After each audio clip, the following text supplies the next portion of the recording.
আসসালামু আলাইকুম এভরিওয়ান, ভাই বোনরা। আমি এই যে উত্তরবঙ্গে খুব জনপ্রিয় একটি খাবার ডিম আর আলু দিয়ে ডিম আলুর ডাল রান্না করছি। এই যে আলু সিদ্ধ করে এই যে আমি ছিলে নিয়ে এই যে এমন করে ভেঙে নিয়ে ডালের মতো বানিয়ে নিয়েছি। আর এই যে ডিম সিদ্ধ করে রেখেছি, ডিম ছিলে পরে ভেজে নিব।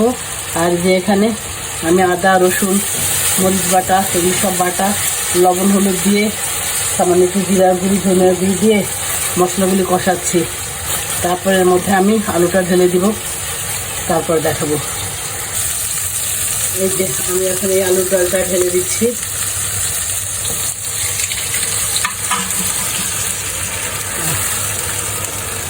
তারপর এই আলুটা কষায় নিয়ে যখন দেখবো যে একটু কমে গেল, কষা হয়ে গেল, তারপর আবার পানি ঢেলে দিব।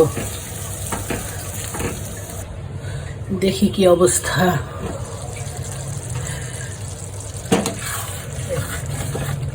পানি দিয়ে দেবো।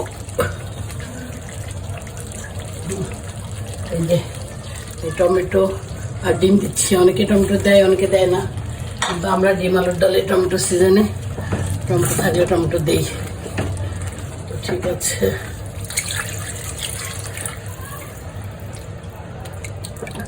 এটা আমাদের উত্তরবঙ্গে রংপুর, দিনাজপুর, বগুড়া এইসব অঞ্চলের অত্যন্ত প্রিয় একটি খাবার এই ডিম আলুর ডাল। এই তো এটা হয়ে বলক আসলে কিছুক্ষণ পরে আমি এটা টমেটোটা একটু সিদ্ধ হয়ে গেলে নামাই ফেলবো একটু জিরার গুঁড়ি দিয়ে। পরে এর মধ্যেই আবার ডিম ভেজে আমি আবার কেটে দিয়ে দিব। বাস, রান্নাটা আমার কমপ্লিট হয়ে যাবে। আবার ঢাকলাম, পরে আসতেছি। এই যে আবার ফিরে আসলাম, দেখি কি অবস্থা। তরকারিটা হয়ে গেছে।